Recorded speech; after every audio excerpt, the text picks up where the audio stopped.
Good day, creative geniuses. Welcome. Welcome to my Wednesday Wisdom Window. I'm Reverend Suzanne Grace Raleigh, Spiritual Director here at the Foothill Center for Spiritual Living in Auburn, California. So grateful we come together once a week to take a breath, have a new thought about this thing called life. I just noticed the sun just came out. It's been kind of cloudy and rainy off and on the last couple days here, and now the sun is shining.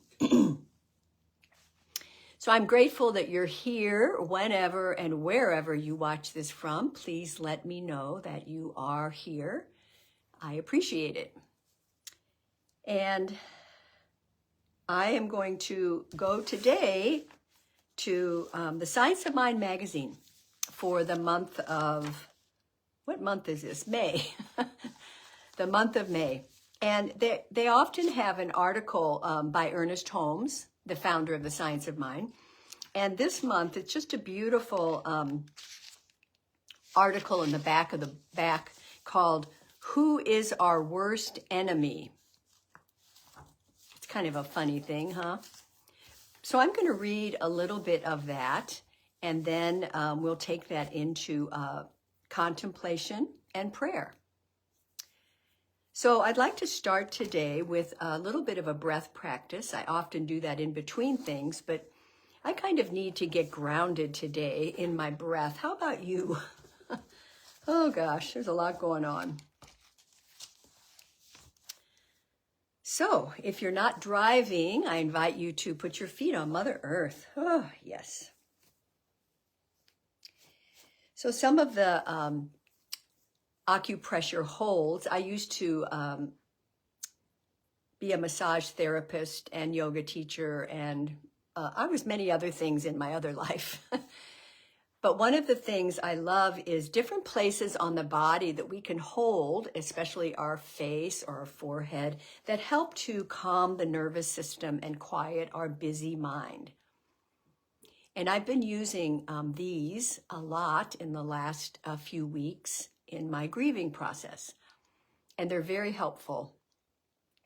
So today we're going to do, this is helps to calm the vagus nerve or stimulate the vagus nerve, I guess I should say. So you take your middle fingers and you put them behind your ears, and if you kind of rub around or feel around, there's a hollow spot right underneath the ear and the skull. And you're just going to lightly press that spot with your middle finger.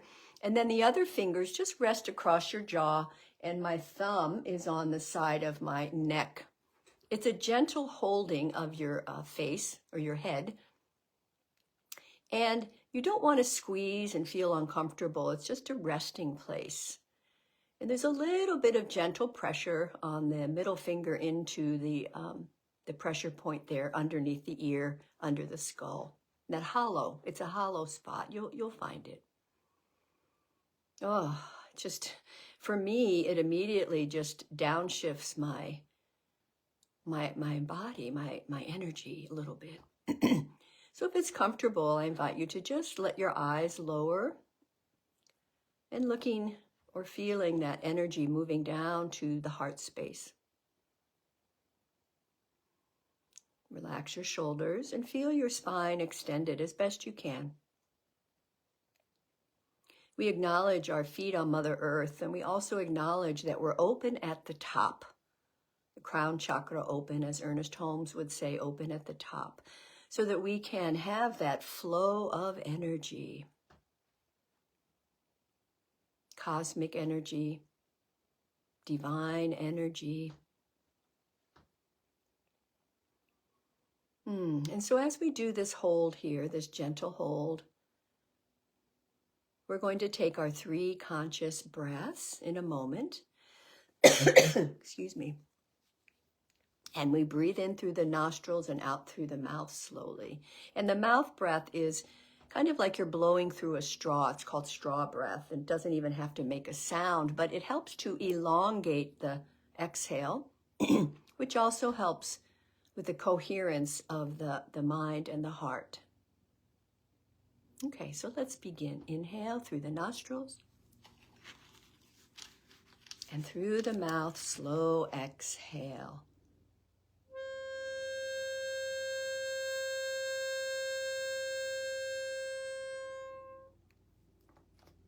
And again, nice in-breath, a breath of gratitude today. And exhale.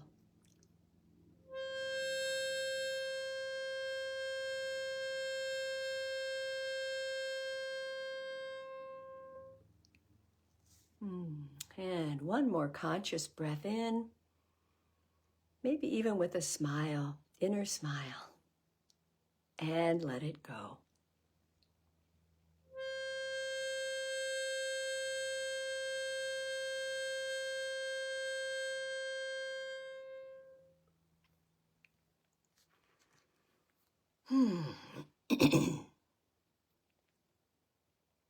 And you can let your hands rest on your lap now and just stay in that stillness for a moment.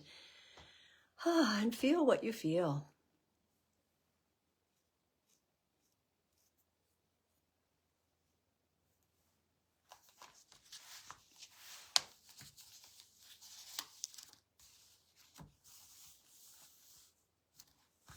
And when you're ready, you can open your eyes and be present.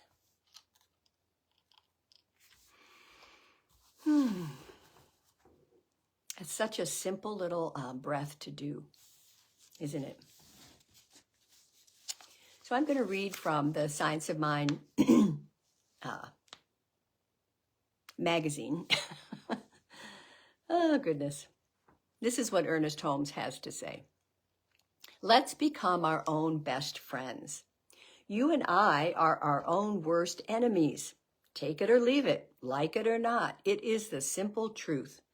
But this should come to us as tidings of great joy. It should come as glad news. Because if we are our worst enemies, why couldn't we become our best friends? And how we all need a friend. Oh, yeah. In a certain sense, the first and best friend you will ever have will be you. No matter how close others may be to you, and no matter how much you may love them or be loved by them, no one can live for you but yourself. In the busy hours of the day and the long hours of the night, we all live alone in our own thoughts. So let's become our own best friends. And of course, never withhold friendship from others. Let's learn to take ourselves for better or for worse, and under the guidance of divine love. Let's enter into a new faith in the power greater than we are. He says, I cannot help but believe that we must unite ourselves with the spirit within. A spirit you and I did not create, but merely discovered that it was there all the time. Let us see if we cannot learn to renounce our fears and our doubts, all this inward shaking and quaking and apprehension, and let the divine, let God, let the Creator give us back to ourselves as we really are. Let us take as our thought for today, it is God, the divine, that worketh in you. Let us see if we can realize that we have an intimate relationship with Spirit. And above everything else, let us see if we can feel, oh yes, feel the immediate presence of this life.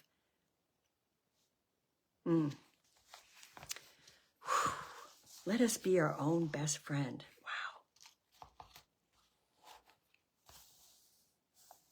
I love this. Ernest Holmes was such a genius. What a gifted mind. And I'm sure he wrote this in probably the 30s. I'm not sure which book it's from.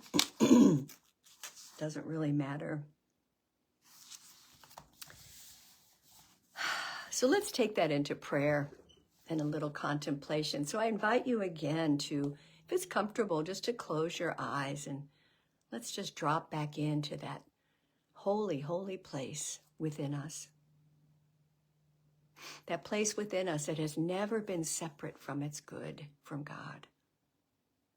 That place within us that is a spark of the divine light.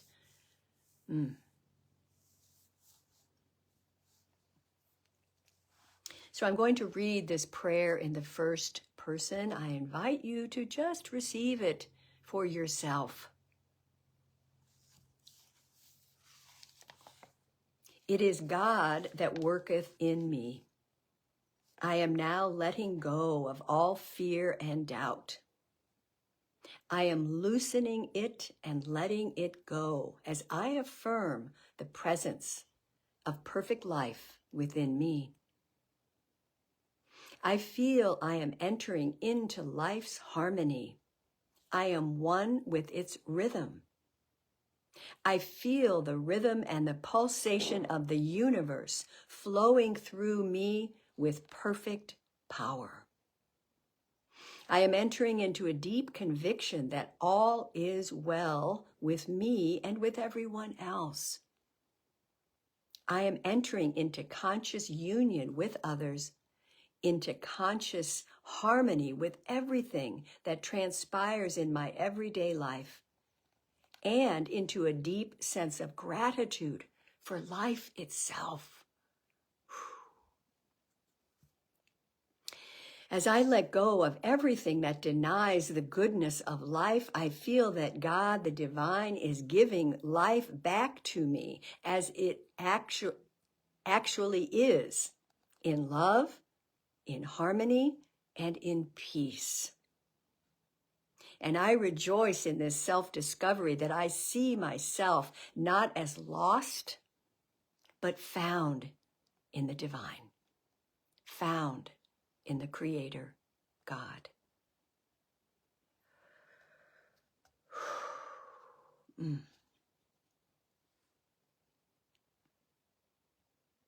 All is well. What if that is true?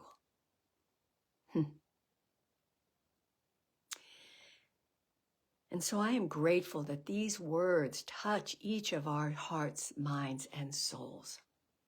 That we are lifted up above any upset, any confusion, any doubt, any worry. We are risen, we are resurrected into a higher understanding, knowing that there's a power greater than we are and we can use it.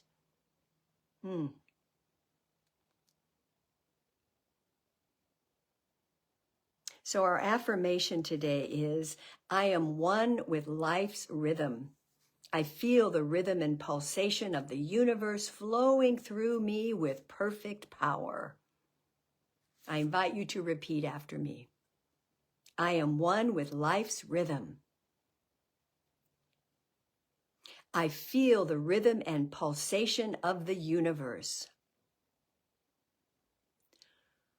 flowing through me with perfect power. Yes. Feel that. That is a powerful seed we are planting in Divine Mind right now for each of us. That we connect to that rhythm of God, that rhythm of the universe, that rhythm of the cosmos, that pulsation flowing through each of us today with perfect power, poise, peace. Yes. And so I'm grateful that we've had this opportunity to hear and speak the truth today. Let it serve us well. And so it is. Amen.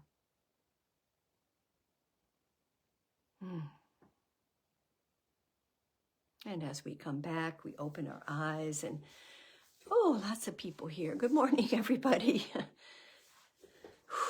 You know, our spiritual practices are so important in times like these, individually and collectively, right? So I'm grateful that we do come together and pass this on. I will also put this on the Foothill YouTube page, so you can pass it on through YouTube if people aren't on Facebook. Let's keep the vibe high. That's what I say. I'm doing my best. Thank you for being here. And Sunday, we have a guest speaker at our center, Andy Torkelson from Chico. Everybody seems to really love Rev Andy. So I look forward to having you there if you can. And I'll see you next Wednesday. Namaste.